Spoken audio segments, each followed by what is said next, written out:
been in controlled isolation since the weekend.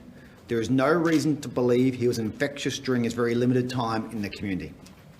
For this reason, there are no new exposure sites at this time. I give this caveat though. We are still conducting interviews and interrogating information. We will also retest the first test. At this stage, we have a high level of confidence that he was not infectious in the community and there is no additional risk to the community. To Alice Springs. At this stage, our contact tracers have identified 69 close contacts who spent time in the cafe at Alice Springs Airport on Friday, the 25th of June, and 52 casual contacts. They are all in isolation and the testing has begun. We will keep the contact tracing going. It's good news so far, but the next 24 hours are still very important. We want to see more information, test results and wastewater results to give us even more confidence. We'll continue to talk to our South Australian colleagues about this case, and from what we have learned from them, we continue to believe that while he is highly infectious, this is unlikely to have been while he was in the airport. But as I said yesterday, we cannot take any punts when it comes to Alice. The population is too vulnerable, the stakes are too high. I urge everyone in Alice to keep doing what you are doing because you are doing great. The Police Commissioner can talk more about this, but we are very happy with the level of compliance in Alice Springs. Our interdiction points outside Alice have also been working effectively. Police are managing anyone who needs to come into the community for essential goods and services and ensuring they comply with the rules. For this reason, we've not had to add any communities outside of Alice to the lockdown at this stage. To the top end. All close contacts from the Buff Club and the Zumba class have been contacted and are isolating. We only have a handful of test results to come back now from both sites. Every result so far is negative. This is very encouraging. But remember, people can still test positive later on, which is why it is so important for these people to stay isolated for the full 14 days. And we will be making sure that happens. Compliance continues to be solid, and the Commissioner can talk through that. To testing. It was another massive day with more than 3,500 tests across the territory. There have been 6,000 tests taken in the last 2 days. On the drive-through facility in Marara, which had another huge day. I know the lines are very long, and I'm sorry for the frustration that is causing. I just want to make a few points about this. The first thing to say, there's only so much we can do about long lines. No jurisdiction anywhere in the country has managed to get through an outbreak and a lockdown without very long testing lines. Lockdown means long lines for testing. We have scaled up massively to help manage this surge. We are currently running about triple our usually daily rate of testing. Every resource we can find is on this. The second point, Marara is not our only testing facility in the top end. We have 2 more, one at the Palmerston Super Clinic and another at RDH. They can take bookings too. Wait times there are much, much lower. Finally, one of the issues we're having at Marara is people seeking a test when there is no clinical reason to be tested. I know people are worried.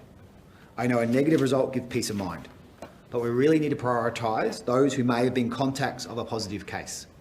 Because the more results we get back from these contacts, the more information we have to help us decide on the lockdown. So please only get tested if you're a close contact, a casual contact, or if you have symptoms. Now, to where we are at with lockdowns. We are not in a position to make a decision today on lifting them. But right now, we are feeling pretty good about where we are at. It's my firm hope that tomorrow morning we'll be in a position to confirm that the lockdown will end on time as planned. We're going to spend the rest of the day interrogating the data, seeing what results we get back. But I want to flag now that the lifting of the lockdown will likely come with some rules and restrictions continuing. We feel confident at this stage that we can open up soon because we locked down so quickly and trapped the virus. Everyone in 14-day isolation will stay in isolation, even after the lockdown. That will help make sure it stays trapped, even if there are new cases. But we do still need to be cautious for the remainder of the replication cycle from when the first case was detected. So I do think there'll be some rules and restrictions in place after the lockdown. We will keep working on that today. We will consult with the business community and others, and we will have those answers for you tomorrow. But for now, So far, so good. Keep doing what you are doing and we will get back to normal as soon as we safely can. The Territory has been the safest place in Australia for the past 18 months because we have made tough decisions and made them quickly. Last year, we stayed safe by locking the borders. This week, we have stayed safe by locking down. It keeps us safe, and that's the most important thing. But it also hurts many people too, particularly our businesses and especially our tourism operators. We are mindful of that. So when we are out the other end of this, which will be very soon, we need to come together as a Territory and back in as many locals as we can, just like we all did last year. As I said at the start, today is Territory Day. We can't celebrate at the pub tonight, we can't watch the fireworks on the beach. But if you can, grab some takeaway from a local operator tonight and celebrate Territory Day by helping out a local business. And once we're out of lockdown, it is time to start exploring our own backyard again and backing in our tourism operators. This lockdown, this swift action should give all Territorians and all Australians the confidence to know that we will stay safe. We have some of the nation's biggest challenges to confront up here. We have the most vulnerable of populations, but we will keep the Territory safe. That means you can keep enjoying everything that the Territory has to offer.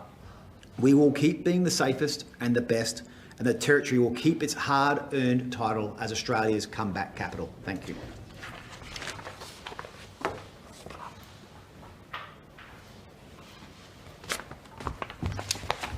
Thank you, Chief Minister.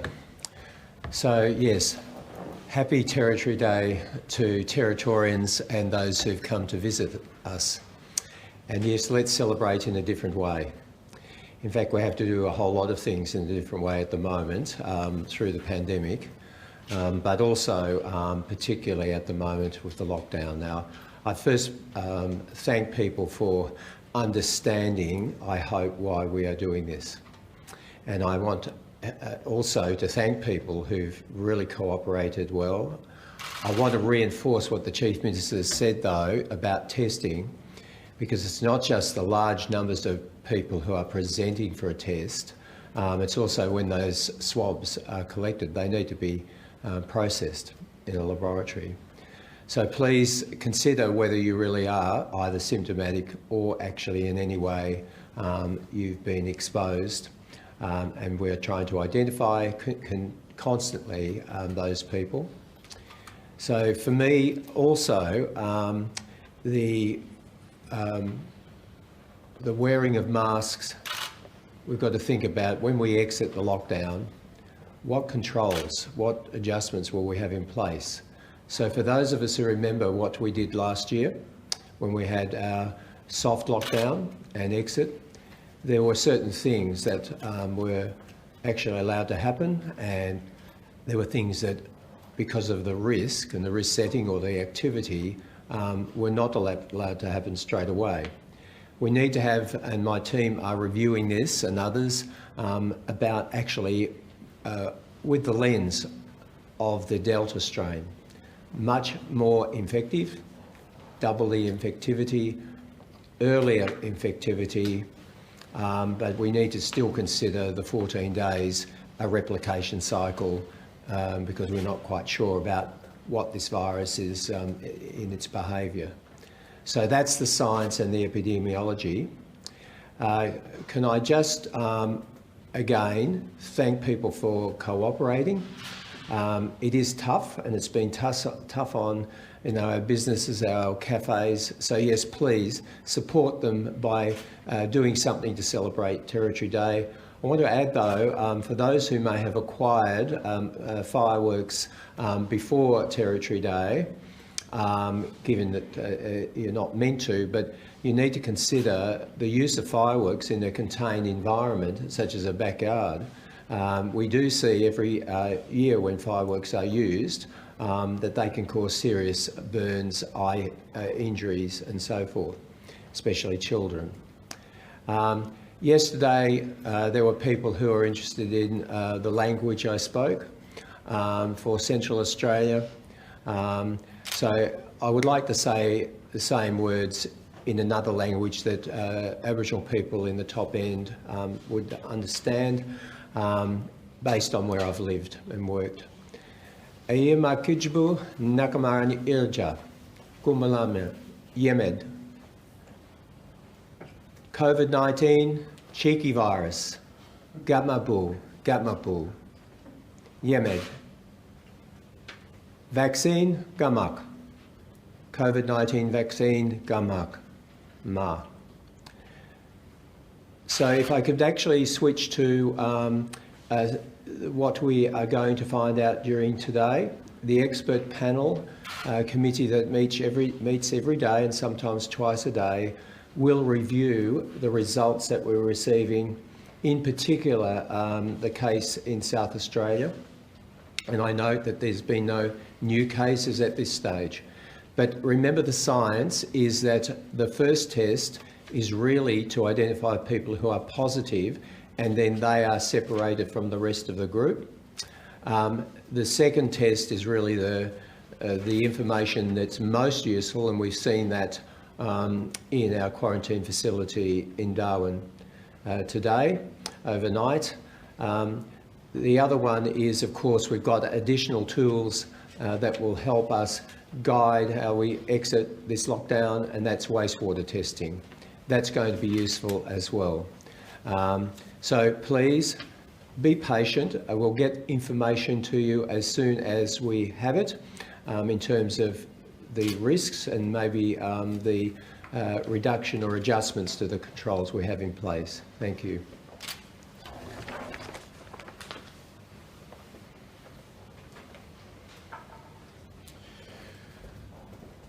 As we stand here today, we're very buoyed by the current news that we have, and we want to communicate to the community, thank you. Thank you for the large part for observing the lockdown, the protocols that have been in place, in being understanding of what we've needed to step through, of paying heed to the information we've been putting out in the public domain. Of course, it hasn't been smooth sailing. We have had some people who haven't listened, and I've got to acknowledge that as well. As much as I want to praise many of the Territorians, there are people who haven't listened. I just want to speak to them directly. Please make decisions based on the best interest of the community through this very, very small period of time that we hope will enable the community to get back to what we're so used to. I understand at certain times you may hear bits of information become panicked. There is no need to panic. Be very reassured. If you need advice, contact us and we will facilitate it. As it relates to the testing lines in particular, we've had police officers going car to car, talking to people, making sure they understand what the exposure sites were, right down to the limited time frames, and people have still chosen to stay in the lines. And that's okay. And we'll facilitate a means to ensure that everybody who wants to get tested can. But again, I just ask you to make more informed decisions based on the information that's out there, so that we can prioritise what's important to help us make critical decisions for the future of the Northern Territory. It's true to say, again, there's been a number of people where compliance has not been as we would have liked. A 33-year-old man in Alice Springs has received a fine after repeated engagements, the provision of a mask, and still simply just being belligerent and not choosing to wear one. Unfortunately, also in Jabiru, we had a 46-year-old female who was being dealt with by the Jabiru Clinic, who had a link to the Buff Club, who was under a self-isolation direction. She failed to observe that. Police engaged with her last night. She'll be receiving an infringement notice and is currently being transferred to the Centre for National Resilience as well. Again, as I want to state very clearly, there are no tests at the moment outstanding that give an indication of positive outside of those that have been stated. So again, we're very confident in respects of the interplay between health from the front line and how we're dealing with these things as they develop. If you breach the great privilege of being able to have a self-isolation order, then you will make Centre for National Resilience the next step for you. Again, this is all about cooperation, and I have to pay praise to the interoperability that's occurred across whole of government, but also with the community, with the not-for-profits. Everybody has really put their shoulder to the wheel. It is a little bit disappointing to see some of the rhetoric that's coming out, when the truth of it is my frontline are engaging with people who are living rough, and that engagement is nothing short of being exceptional. People are happy, they know the information they need, they know the provisions that are available to them. We still have many vacant rooms available for people to go to if they choose to not continue to sleep rough. But we're going to respect individual choice and enable people to understand that, and we're going to continue to ensure they have the means to be able to adhere to the lockdown principles that are in place. And for the most part, we're seeing that happen. We continue to engage. In Alice Springs as well, a significant amount of work has occurred. Again, great praise for the cooperation that we're seeing down there. People are understanding the message. I do want to acknowledge the fact that we've moved into a very quick posture there. People, again, I have to pay credit to them, are understanding. It is a public holiday in Alice Springs tomorrow. It was meant to be show day. We're certainly working towards ensuring that people understand again. We will provide as much service as we can to enable the lockdown period that you're in to be as seamless as it reasonably can. Overall, the work is continuing as we also turn our mind now to the further developments across the country. Our border checkpoints are up running 24/7 out on the road borders. Our compliance checking has continued to occur at the airport arrivals, and we continue to deal with all types of maritime vessel movements and ensuring adherence to relevant protocols in place as per the CHO directions. We are heading in a positive direction. It is far too early to celebrate.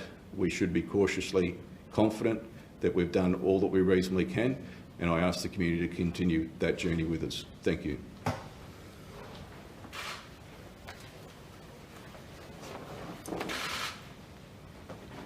How concerned are you about this Jabiru person who was out in the community instead of isolating? How concerned should people in Jabiru be? At this stage, we don't have any positive tests relating to the person from Jabiru. It's not so much concern at the moment as disappointment in the failure of someone to comply with a stay-at-home order. That's obviously been addressed now by her being relocated to the Centre for National Resilience. But at this stage, we have no cause for concern. If that changes, if there's a positive test result, we will tell people. But right now, I'd suggest it's more disappointment with the person's actions.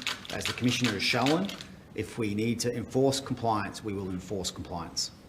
Should there be any health precautions for Jabiru? No, not at this stage. We'll make our decisions obviously based off positive test results and exposure sites. There's no reason to believe either of those things are in play in Jabiru. So far, the results that have come through from the Buff Club are negative, and we will obviously keep making decisions based off positive results and exposure sites that come off the back of positive results.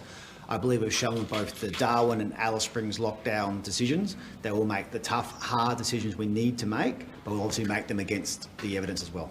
When can the public expect to know if the lockdown, which is supposed to end tomorrow, will be continued or not?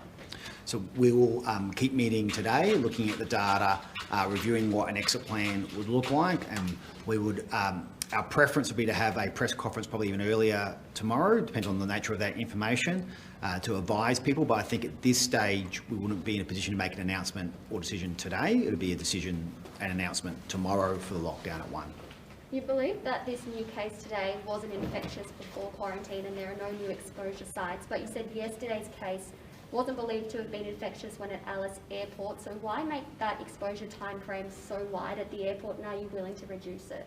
So with the Alice Springs incident, we weren't in charge of that first test, and there were question marks about why that first test result came back negative.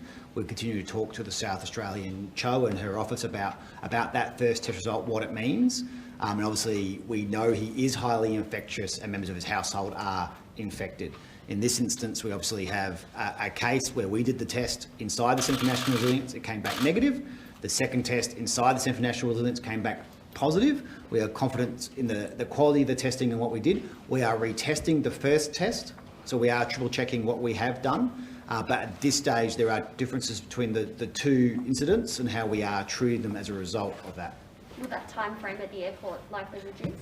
At our understanding, the timeline of the airport is based around when he arrived and when he left, so the timeline won't reduce.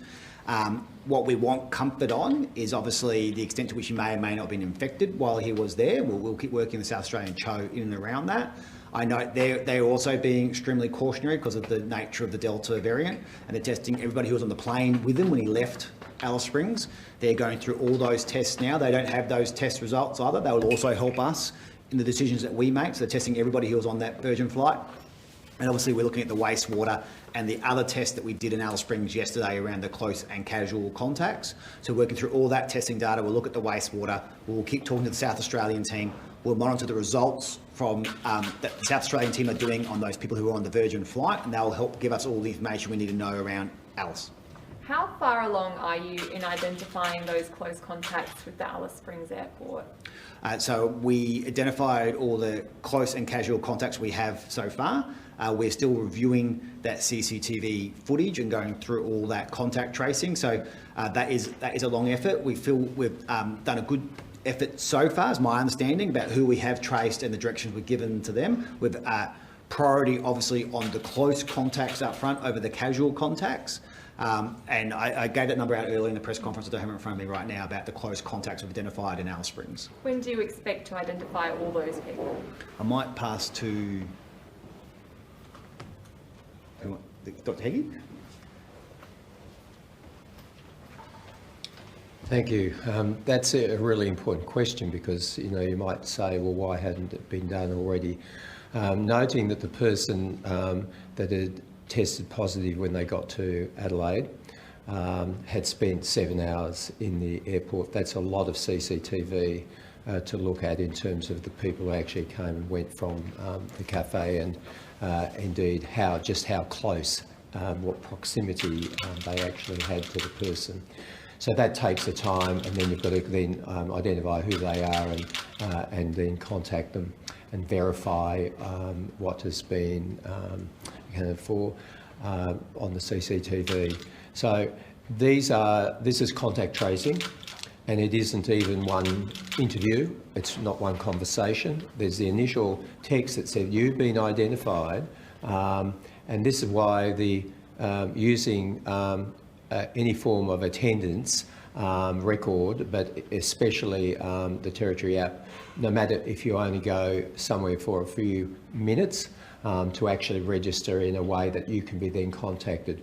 And that first contact is you've been identified as a close contact. Can you stay where you are, and we'll be in touch with you. Similarly for the casual contacts, there's a text message, stay where you are, and it's going to be get a test and wait for further information, because there are subsequent interviews. Our team have interviewed the person that was in the Alice Springs Airport. That's been most useful. We've got extra information about what he did and then what he remembered in a following conversation. But we have maintained the safest place in the jurisdiction, in the country, and indeed probably the world except the moon, and we've done that through a whole variety of controls which the Minister and the Commissioner have said, but we want to keep it that way. And so this will take a conversation with our colleagues in South Australia about identifying actually or confirming that he actually could have been not infectious at that time. So that will guide us to decision making about any adjustments to controls, plus, as was said, community testing and wastewater testing results. But would In it your communications with the South Australians, have you got a feel for how many close contacts he had once he returned to South Australia? Well, I think the Chief Minister stated that unlike what normal contact tracing on an aircraft is, in this case, because it's a more infectious variant, that they tested everybody that had been on that flight going from Alice Springs to Adelaide. So this is, we talk about a precautionary approach. This is indeed a precautionary approach. And then they would be identifying the people that where he went, and that, maybe he got some food on the way home, but then also his family contacts before he actually got tested. So it's a process that we go through and a validation, and that's why I'd ask the community to be patient, but actually prepare for the possibility of some adjustment of controls, and then we can communicate more clearly what controls might still be in place. Are you able to give us an update on the testing numbers in Alice and Darwin, and also vaccine numbers? I actually don't have, that's not directly in my team, so I can't give you the number. I know that there was a lot of testing in Alice Springs, but most importantly, again, it is the priority testing of people actually who were in that cafe particularly. In regard to vaccine numbers, there's a mixed response I'll give.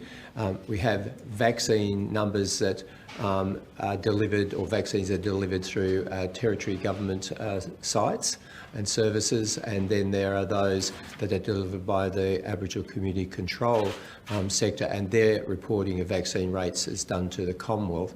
I know that we work closely in partnership with those in Alice Springs, indeed very, very immediately yesterday. And what I said in Gumwinku language was actually to encourage people to have the vaccine and stay where you are.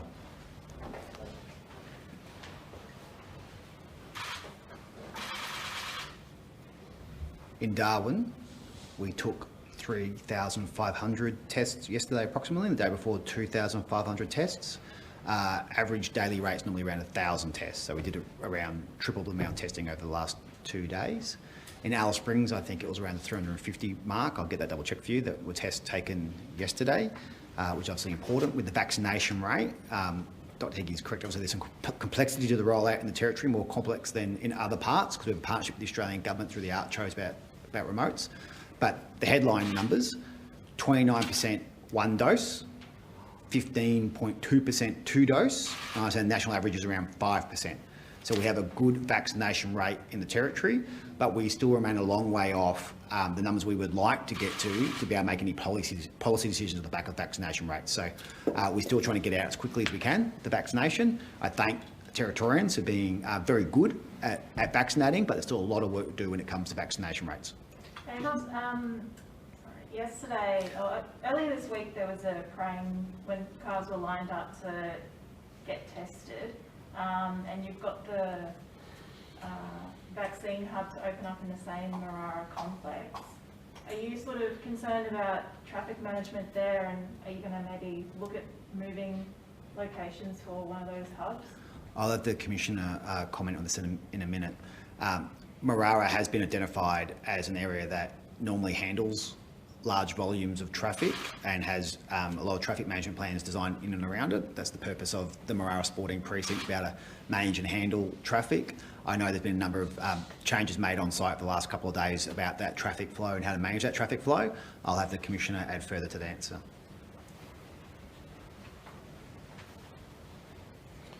We've been focused on the traffic management there for the last 3 days. Obviously, just before walking to the press conference this morning, I had a direct brief that there were no vehicles out on McMillan's Road. We started to have interdiction as of yesterday at the intersection as you enter into the Marara facility. We've now got car parks where we're directing people in to start working through them to ensure that they've got the appropriate paperwork process completed online, that they can be streamlined and prioritised as to who advances forward through the line. I think the numbers alone tell you that the numbers we pushed through Marara yesterday were significant numbers, and certainly far more than we did even the day prior. And certainly the interdiction out on the road has proven effective in that regard. But I do want to make this point again, the Chief Minister did mention it. Palmerston and RDH testing facilities, the delays are almost non-existent. So you can make a choice to go and sit in a queue for 5 or 6 hours with a car being back-ended, or you can think a bit smarter about it and go elsewhere, and you'll get your test done. Is NT Health happy with the testing numbers, Dr. Heggie? Would you like to see more people get tested to really give a good, clear picture of what's going on? Thank you.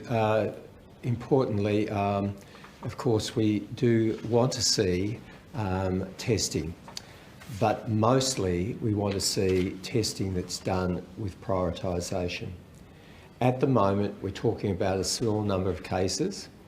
They're all connected, and they are all in places where they're not going to infect anybody else.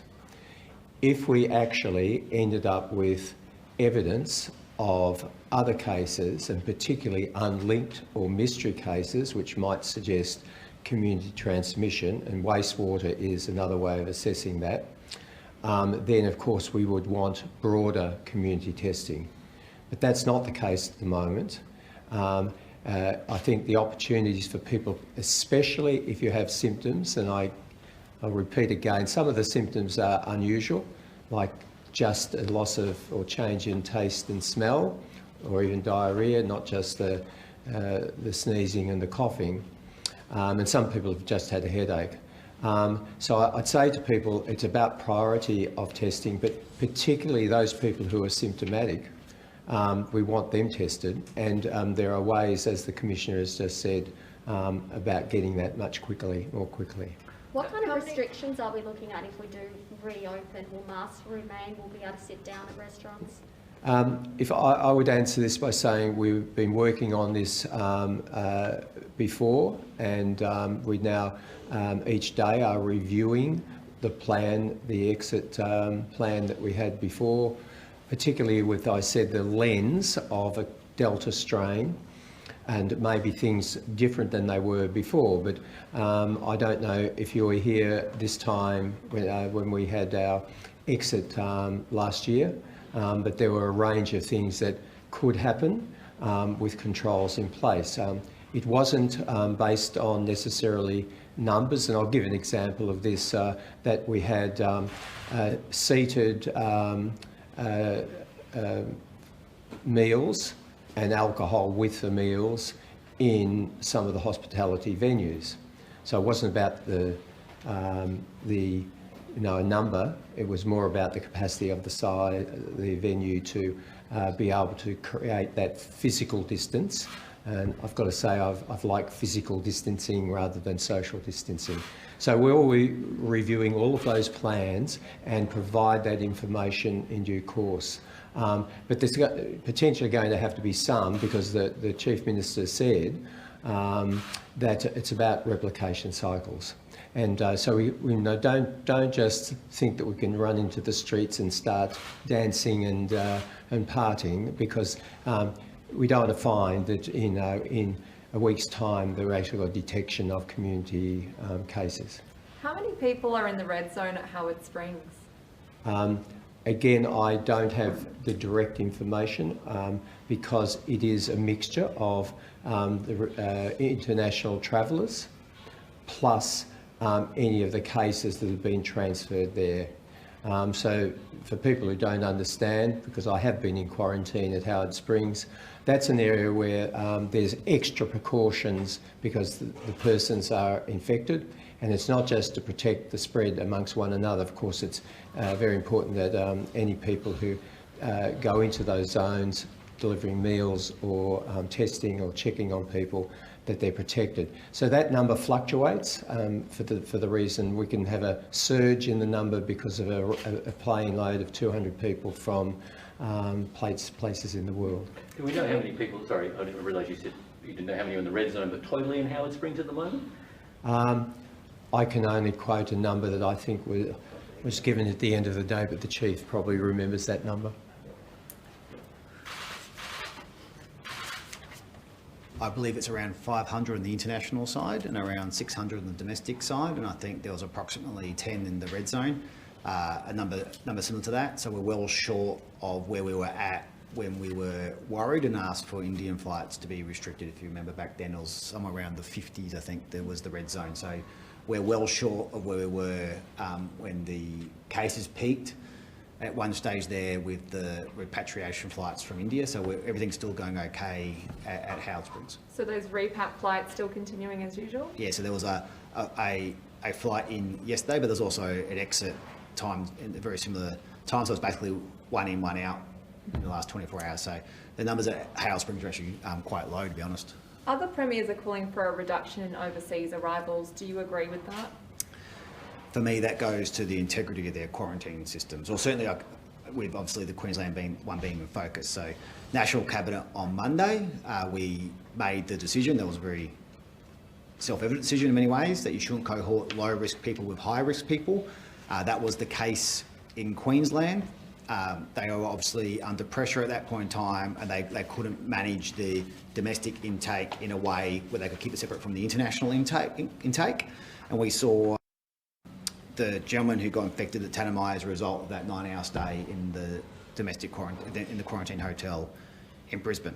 So it makes sense that you don't have your quarantine system under pressure, and that you can make decisions around the cohorting of risk. You know, we don't have those issues here. We've been able to manage our risk and manage our cohorting, and we're comfortable with the numbers that we've got coming in and how we manage it here in the Northern Territory. Obviously, it's good for the country if Queensland needs to reduce their international intake so they can manage their quarantine system so there isn't cross-contamination and then outbreaks of the scene in the Territory. That's obviously a good thing. So I support what Queensland's asking for. I get why Queensland's asking for it. We're living with why Queensland's asking for it. That makes sense. But for me, here in the Territory, we can obviously handle our intake. We can deal with those cases. If we get a spike in cases, as we saw at one stage there with the Indian repat flights, we've got a good working relationship with the Australian government. We essentially paused, put in a few more processes, and now it's all travelling smoothly again. So we feel comfortable with the Territory context. Other premiers need to do the right thing for them, for their systems, knowing that if those systems don't work, it's their state or Australians that pay the price for that. So I completely get it. I support it. I understand why they're asking for it. Has there been any developments in the conversation about Bladen Point, given the Marines are going to be moving out next month? My understanding is Defence have plans in and around utilising Bladen Point well into September. So that's been the case for a while. It's not always the Marines, it'll be different elements of Defence. That for us is a straight, well, I don't know if anything in COVID is straightforward, but the military bring with them their own discipline, they bring with them their own architecture, people and other things, so essentially they can run Bladen Point with a low impact on us. The people coming into Bladen Point are healthy. Obviously, the way we handle international repat flights, the issue just isn't COVID. These are usually vulnerable Australians that might bring other health issues too. That's not the case with the military. They're essentially bringing in healthy people. So healthy people without an impact on our health system. A low infectivity rate, so the average infectivity rate amongst the military is well below what the international repat flight infectivity rate is. So that's an easy, straightforward thing that Defence are doing. And my understanding, Defence have plans in around Bladen into September. If we do come out of lockdown tomorrow, are masks likely to remain? So obviously we won't have all the rules for lockdown or the exit from lockdown yet, but one of the more likely things to stay would be a mask protocol for that replication cycle. A bit like Dr. Heggie, I think we'd be cautious about what we're saying yet, because obviously still got some results to come in and they'll have a big impact on the nature of the exit. But the important thing to bear in mind probably be the replication cycle, and that's the length of time we're at this stage, based on what we know, we'll have to make decisions in and around how we manage that replication cycle period. Any dates in mind for Territory Day yet? No, not yet. That will probably be one of my harder decisions, to make sure we don't celebrate the new Territory Day in a way that clashes with a whole bunch of other things. I'm sure that's going to be a nightmare of a decision that I wasn't anticipating this year, but we'll work through that. I'm sure we'll enjoy it. And as I said the other day, have a hell of a party on Territory Day when we find a new date for Territory Day for all Territorians at one time. How long is the wait for test results? So my understanding is it obviously depends on the priority placed on that test result. We can get test results back quite quickly if they're considered a high priority test. If they're considered a low priority test, then they'll obviously be handled differently.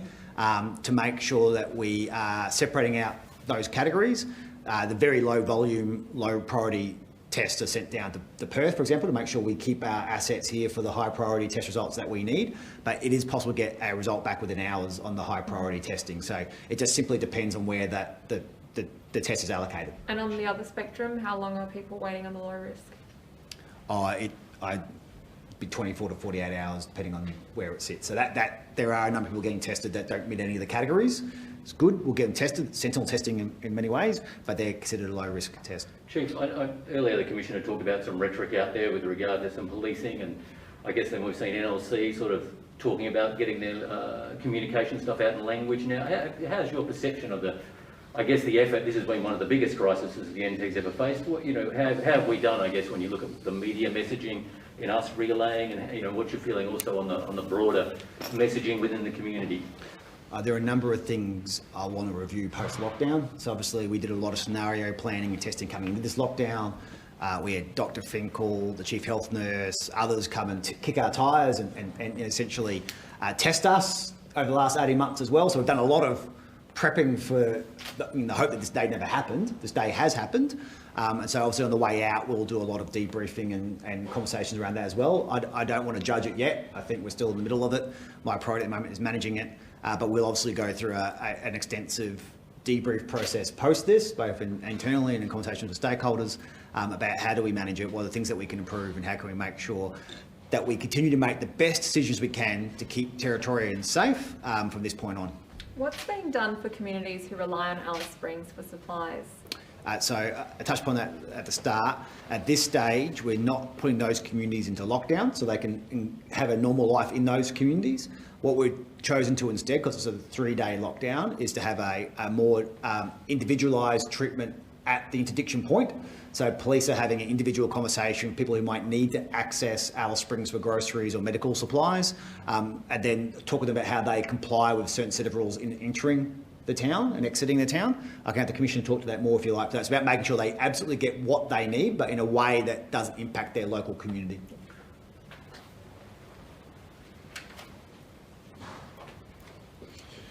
All community stores are going to continue to receive their normal stock movements and freight movements. If there's any issues that arise over the course of the next couple of days where that's impacted, that'll be managed by the Southern Incident Management Team to ensure the supply chains are there. But nationally, there's been a strong focus from early on with COVID to ensure particularly food and other commodities continue to be moved. The relevant freight employees, be it drivers and the like, are very critically aware of the benchmarks they need to adhere to as it relates to physical distancing, appropriate protocols around PPE and the like. So